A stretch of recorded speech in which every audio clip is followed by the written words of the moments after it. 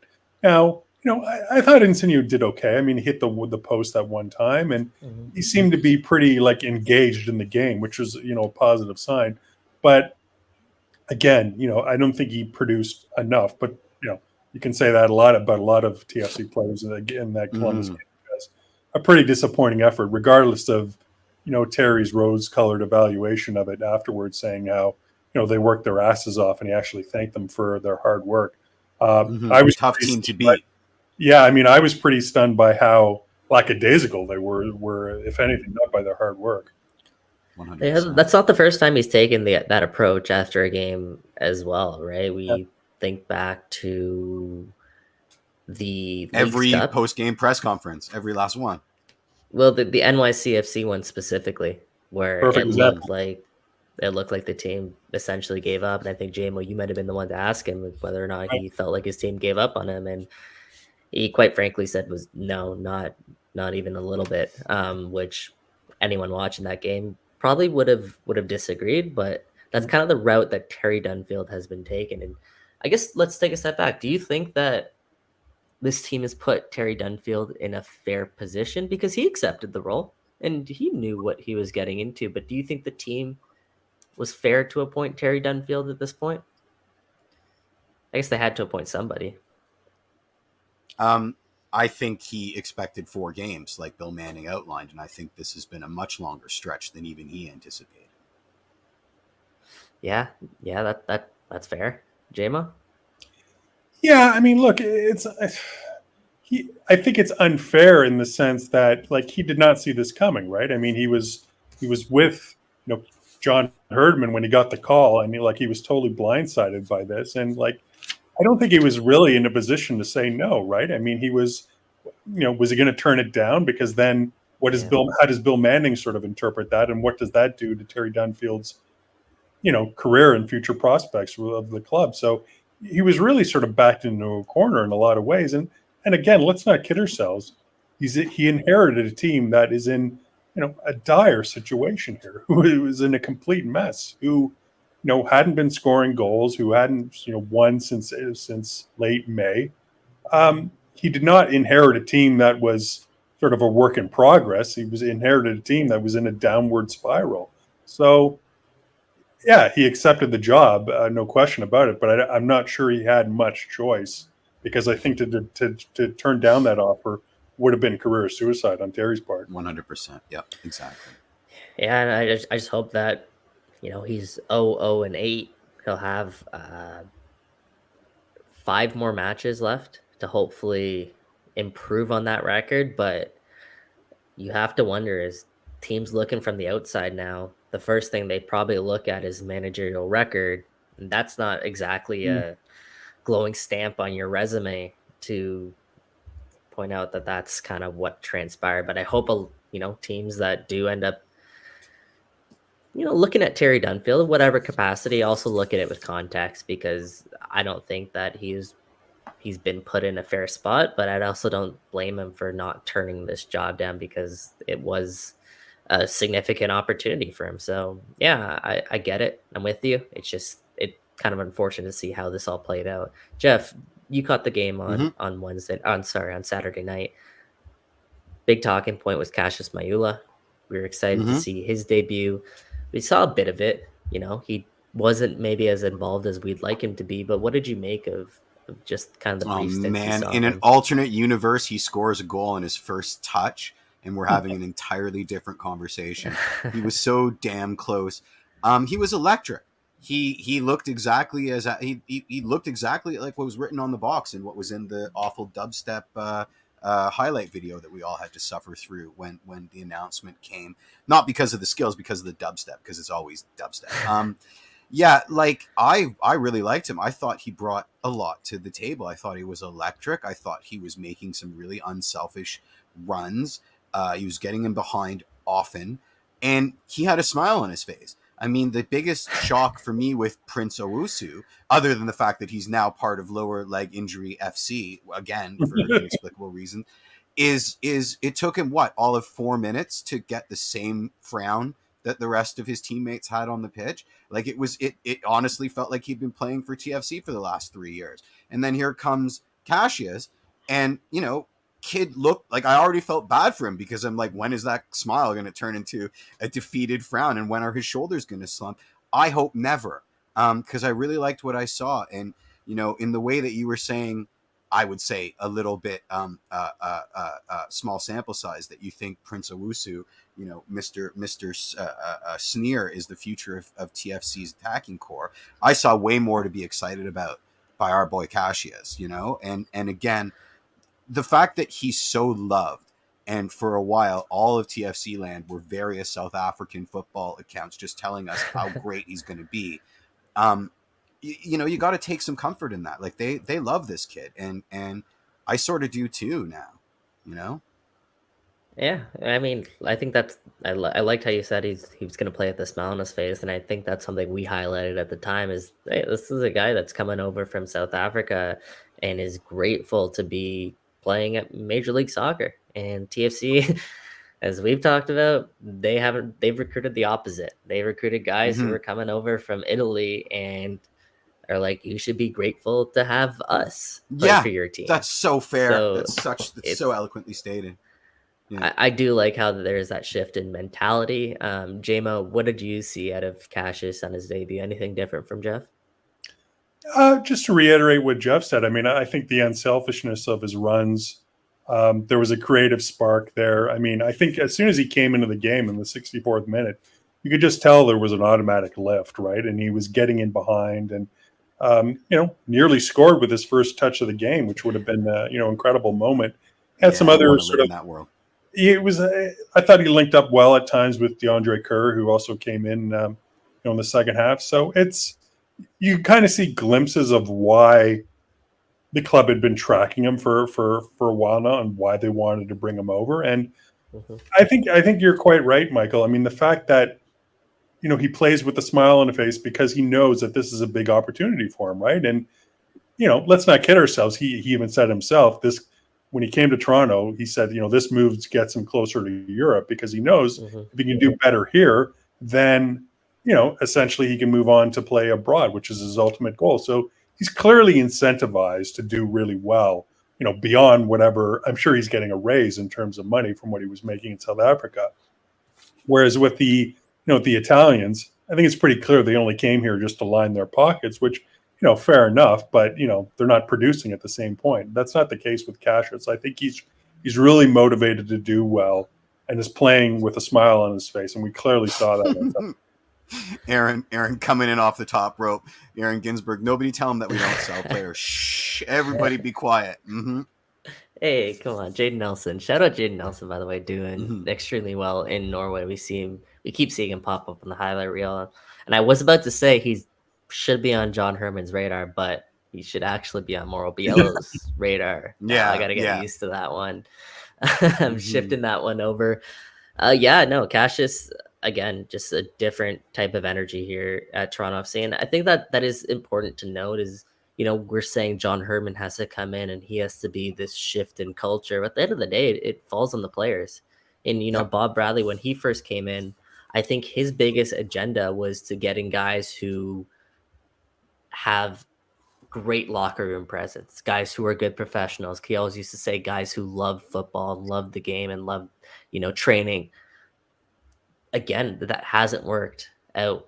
And is it on the players? Was it on Bob Bradley?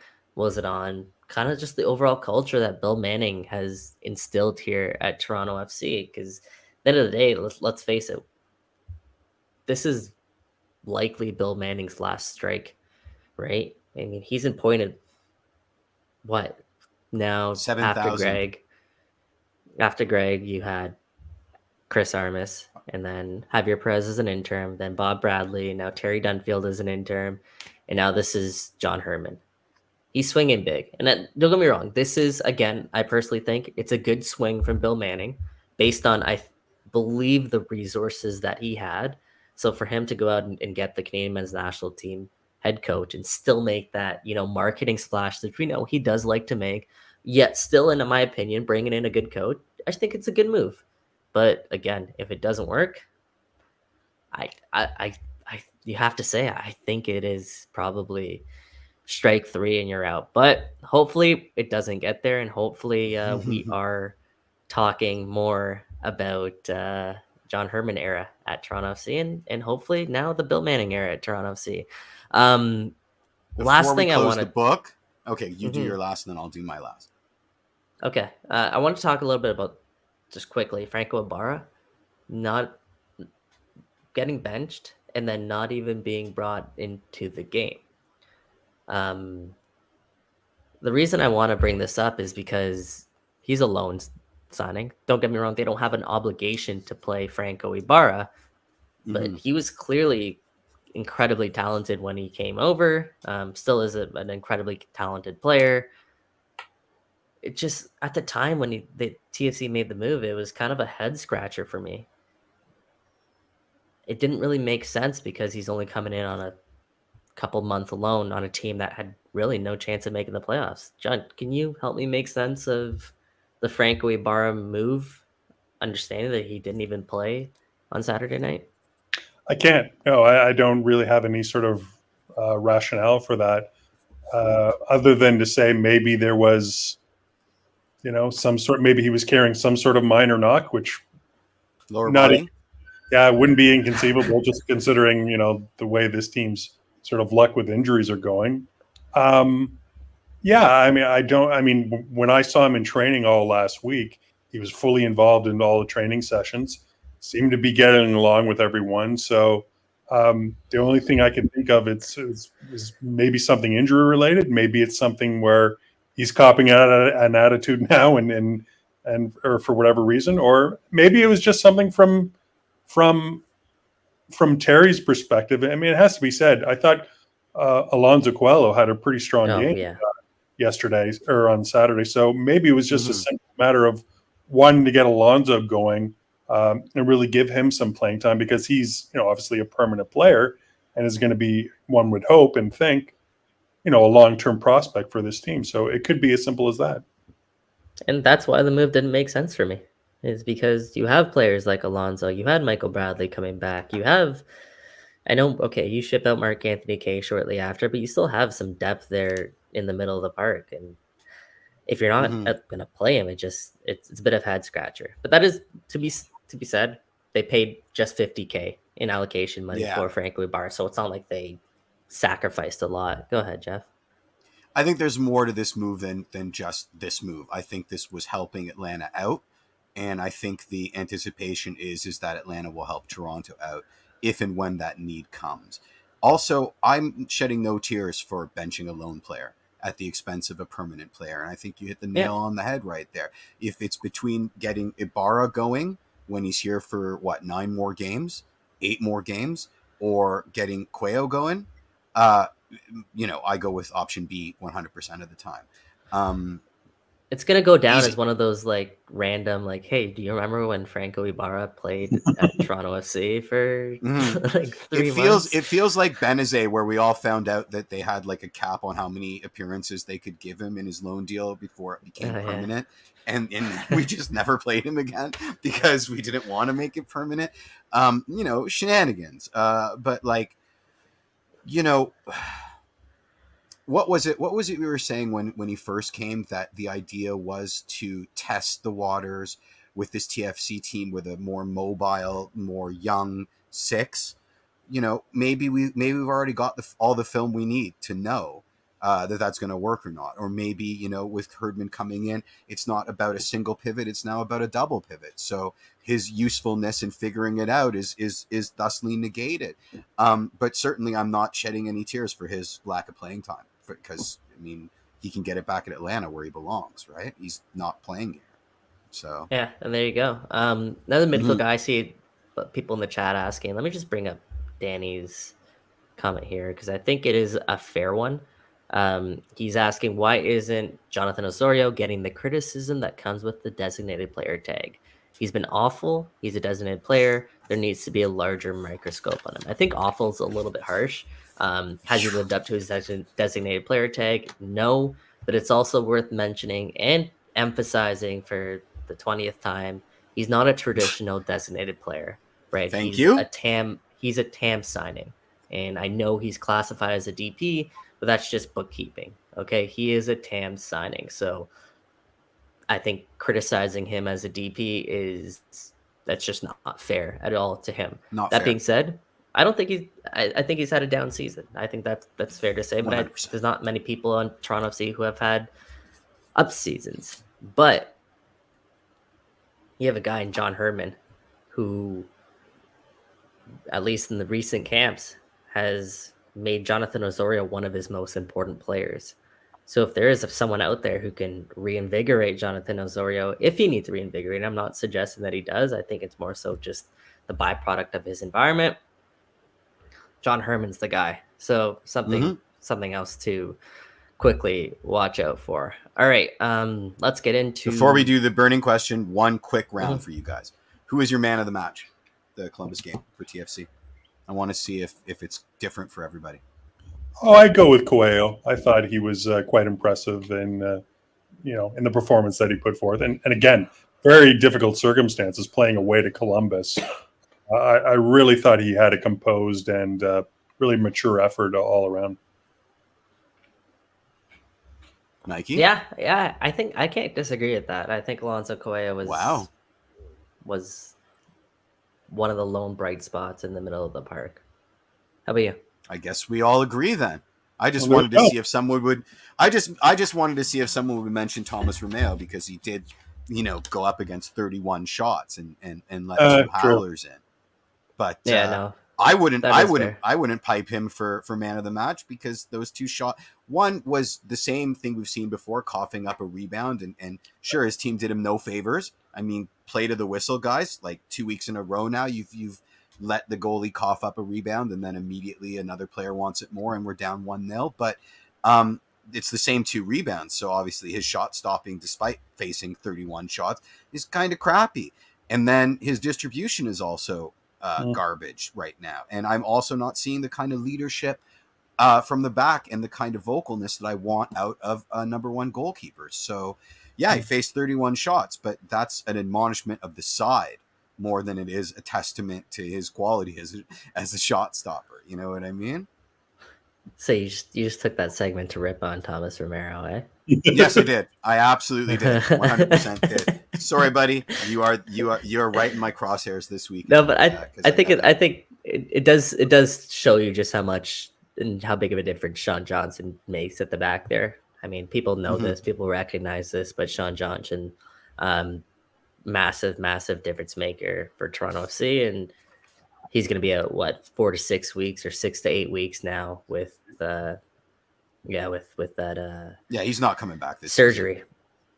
Surgery on his hand.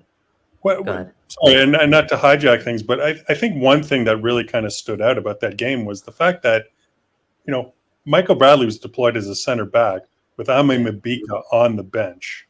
And when Mabika came on, I think, you could just see how downward it went, especially on that goal. I mean, that was such a poor, how he doesn't deal with the goal, with the kick, letting it bounce, and then how he doesn't properly close down the attacker and lets him get a shot off. I mean, when I think about how strongly he started his tenure at TFC, to the point where now it's like he's become a defensive liability. And it says a lot that, Terry felt compelled enough that, he didn't trust him enough to start in this game, that he had to start Michael Bradley at that center back position. Really shows you how much, in my mind anyway, Mabika has kind of just spiraled down since he first got here. Yes. Yeah, you do wonder if that's, again, a byproduct of maybe Terry Dunfield's coaching system versus Bob Bradley's, because it was with Bob Bradley where Mabika, as you mentioned, he was flourishing when he first came to Toronto. He was playing with a bunch of poise on the ball, was making the right decisions, when to dribble, when to play out of the back. He seemed like he was a guy who could cover some ground at the back, but now he looks like a shell of that version of Ame Mabika, which we saw. I mean, he's still a young player. He's still signed to a cheap contract, so I still think he could be a useful piece, but you do wonder how exactly things went wrong and unraveled for Mabika, because he's a guy who is playing with very little confidence and whose coach has very little confidence in him. We'll see if John Herdman again could be a guy who reinvigorates Mabika and gets him back to being his best self. All right, let's jump ahead. We'll jump into the burning question.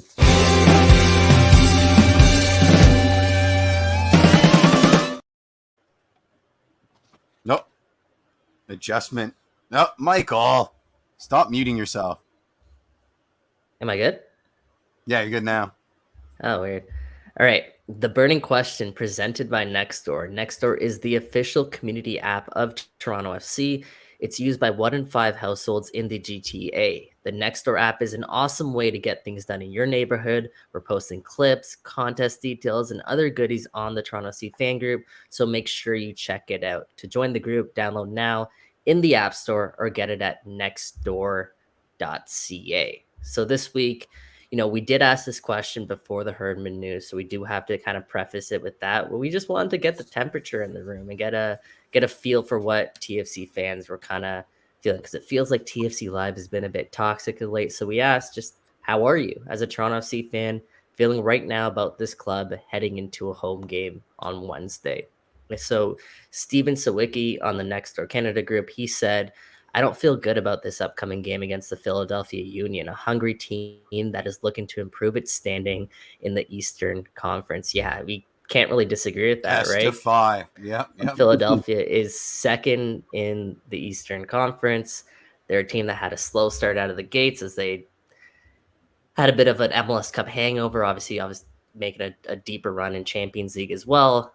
So that's probably where their priorities are at. But Philadelphia Union are back to being at least close to, the Philadelphia Union that we remember from last season. And the last time these two teams met, Philadelphia thumped Toronto. I believe it was 4-1 at Subaru Park. So now returning back home. Oh, was it 2? 4-2.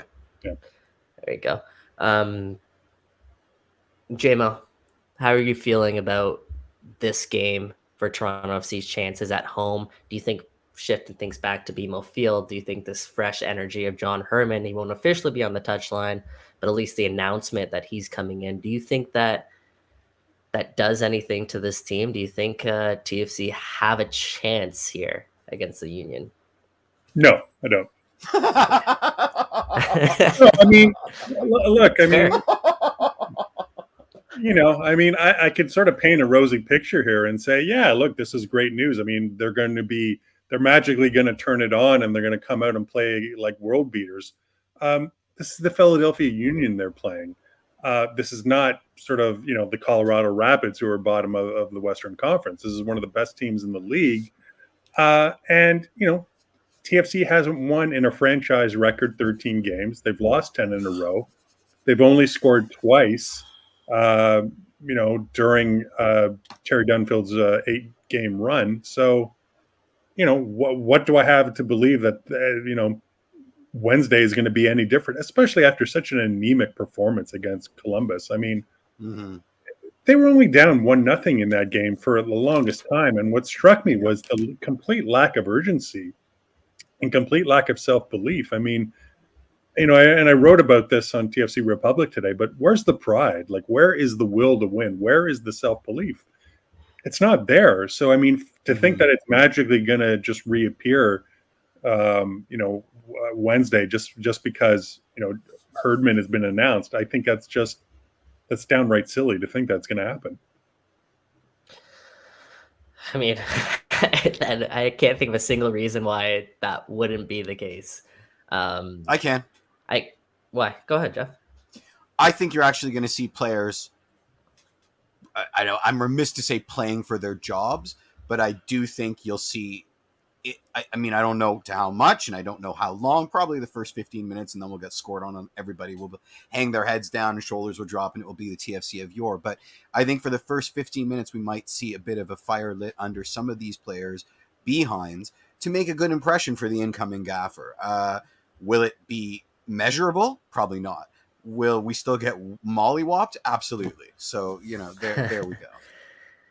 And just throwing this out there for any sports bettors, I've seen Philadelphia at plus money as well. So if you're interested, go take a look at that number. But if you're like none of us here and you actually believe that Toronto FC have a chance of getting something, that other number at home, one of the biggest numbers you'll see at home this year.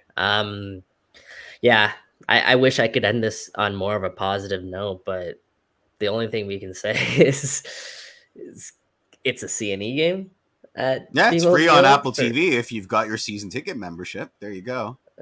I mean, it might might make for some nice aesthetic in the background, but at least it'll be the first unofficial game of the John Herdman era. Obviously, once again, his era begins officially on October 1st when he does assume coaching duties. Just a temperature check again. This one coming from Twitter, Blue Chip Prospects is saying, mostly I feel sad and detached. The guys who made this team such a joy to watch are gone or wasting away. The new guys care less than the supporters do. Management is hiding. It's not fun anymore, and we used to have something truly great. It's a goddamn tragedy in 3 parts. Yeah, that was kind of where I think he has some good takes. I've seen a lot of them, and I think this one's another good take. That's kind of where Toronto FC were before this Herdman appointment. But once again, John Molinaro and myself will be down at the training ground tomorrow, is where we will hear from management, Bill Manning, Jason Hernandez, slated to speak to media, as well as John Herdman for the first time as, again, unofficially head coach of Toronto FC. Crazy time. But that's so crazy. Yeah, that's all for this week's show. We have a big favor to ask, as always. Just spread the news about the show. We know you guys know how quickly we're growing, and this new era, this John Herdman era, is going to be a delight to follow. Good or bad. Just hopefully it's more good than bad. And we, as always, we bought 1 AirPod, so there you go. Yeah, but we definitely have to see John Herdman in those AirPods. We thank you. What AirPod? He only ever has one. Just the one. He's a just cheap, the one. cheap AirPod. Absolutely. We thank the loyal watchers and listeners, depending on if you're catching this on the podcast feed after. Do us a favor, hit that subscription button. If you're on YouTube, hit that follow button. Please, it does really help us out. If you're on podcasts, Apple Podcasts, or Spotify, make sure you do follow us there as well. And we're also on Twitter, or X, whichever one you want to call it, if you do want to support us. But John Molinaro, thank you so much for thank you so much, man. Always a pleasure. Anytime. Always a pleasure. Yeah, make sure you guys follow all of John's work at TFC Republic. My opinion, the best spot, the best source for Toronto FC news. But for myself, Michael Singh, for John Molinaro, and of course for Jeffrey P. Nesker, we will see you that one. Next year. Yeah, we will see you guys next week. Thanks for watching. And wait, and baby, I'm TFC till I die.